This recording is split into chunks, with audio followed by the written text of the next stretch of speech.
అదేవిధంగా మిత్రుడు డిఏల గురించి మాట్లాడిండు. ప్రతి నెల మొదటి తారీఖు నాడు జీతాలు ఇవ్వడానికే తలప్రాణం తోకొకొస్తుంది. మా ప్రభుత్వ ఉద్యోగులకు నేను ఇక్కడ నుంచి విజ్ఞప్తి చేస్తున్నా, నెల నెల మొదటి తారీఖు నాడు జీతాలు తీసుకొని మనం ప్రభుత్వానికి కొంత సేవలు అందిద్దాము. కొంత సమయం పడుతుంది. ఈరోజు ఏమాత్రం ఏం చేసుకున్నా ఈ వ్యవస్థ కూడా దెబ్బతింటుంది. మన మొదటి తారీఖు నాడు జీతాలు ఇవ్వడానికి రిజర్వ్ బ్యాంకు దగ్గర అప్పుడప్పుడు చేబదులు అంటారు కదా అధ్యక్ష, ఊర్లలో అంటాం కదా, బ్యాంకు లోను షూరిటీస్ కాకుండా చేబదులు మళ్ళీ ఇస్తాం. 4,000 కోట్ల రూపాయలు చేబదులు చేసి ఫస్ట్ నాడు జీతాలు ఇచ్చిన అధ్యక్ష.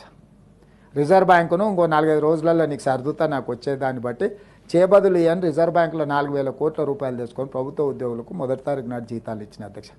అందుకే దయచేసి మా ప్రభుత్వ ఉద్యోగులకి ఈ ప్రభుత్వం మీది, అన్ని లెక్కలు మీ ముందరనే పెడతా.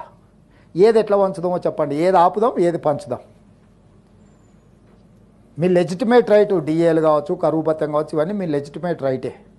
కానీ నిజమైన జీతభత్యాలు మొదటి తారీఖు నాడు ఇవ్వడానికే నిస్సహాయ పరిస్థితి ఉంది.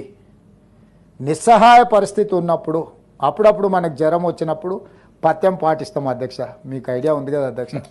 కొంచెం ఆరోగ్యం ఇట్లట్లయితే ఒక వారం రోజులు నాన్ వెజ్ తినడం మానేస్తాం, తెలుసు కదా అధ్యక్ష. మనం అట్లనే మనకి ఏదైనా పరిస్థితి, రాష్ట్ర ఆర్థిక పరిస్థితి కొంత బలహీనంగా ఉన్నది. మా ప్రభుత్వ ఉద్యోగస్తులందరినీ నేను విజ్ఞప్తి చేస్తున్నా, అదనంగా ఏం కోరికలు కోరకండి. అప్పుడప్పుడు మా వాళ్ళే కాబట్టి, కుటుంబ సభ్యులు కాబట్టి బెదిరిస్తారు, ధర్నా కోతాం, దీక్ష కోతాం, లేకపోతే బంధు పాటిస్తాం, లేకపోతే పెన్ను డౌన్ అంటారు, లేకపోతే అది డౌన్ అంటారు. ఏది డౌన్ అన్నా మొత్తం ప్రభుత్వం డౌన్ అయిపోతుంది. వాస్తవంగా అమ్ముదామన్నా మా దగ్గర ఏం లేదు, మా దగ్గర మా సొంతంది ఏదైనా ఉంది అమ్మి పెట్టినా సరిపోదు. మనందరం జపాన్లో ఒక పద్ధతి ఉంది, నిరసన తెలపాలనుకుంటే ఒక 2 గంటలు ఎక్కువ పని చేస్తారంట అక్కడ ఉత్పత్తి.